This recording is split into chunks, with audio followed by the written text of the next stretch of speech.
What are you willing to do to accomplish your dreams? And what if that's not enough? It's a tough question to answer, and it's also the one staring Kafka in the face throughout this episode. Now, unlike you or I, Kafka does have a little bit of a cheat code given that he's part kaiju now, but there's multiple layers to that. Is he dumb enough to almost spoil the fact that he has powers right off the bat? Yes, but is he honorable enough to not use them to get ahead during this exam? That answer is also yes. And while this exam wasn't exactly the sports festival I was hoping it would be, it does clearly follow the entrance exam for My Hero, in that you're graded on things other than pure strength, and teamwork is almost certainly going to play a big part in your overall score. Last episode, I had said that Shinomiya is quirky, and she is. And she's also a cocky little shit, but she's winning me over. She really is a prodigy and the true star of this class, and this is a stacked class, but you can tell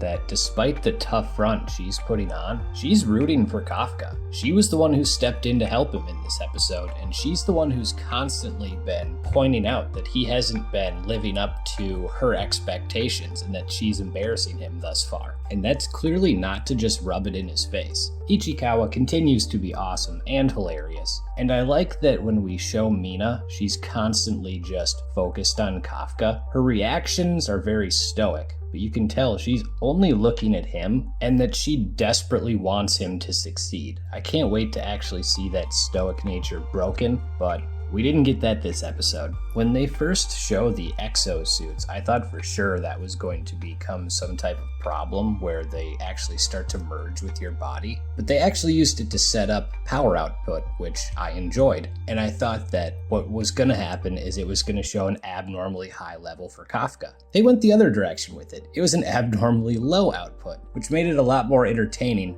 and fitting for the character. In fact, this episode does an awesome job of getting you invested in his character because he has the means to pass, but on principle alone, he's not going to use anything that anyone else couldn't, and he's just gonna work his ass off, and it's hard not to root for that. Especially after he dropped that line that you can't compete and you're falling off after 30, that hit a little bit too close to home for me. Watching Kafka continue to struggle to move forward has been kind of the hallmark of these first 3 episodes, and I imagine that's going to continue going forward, and I'm here for it. Here's some shout outs for people who commented on the last video. If you want shout outs next week, comment on this one. Hope you liked it.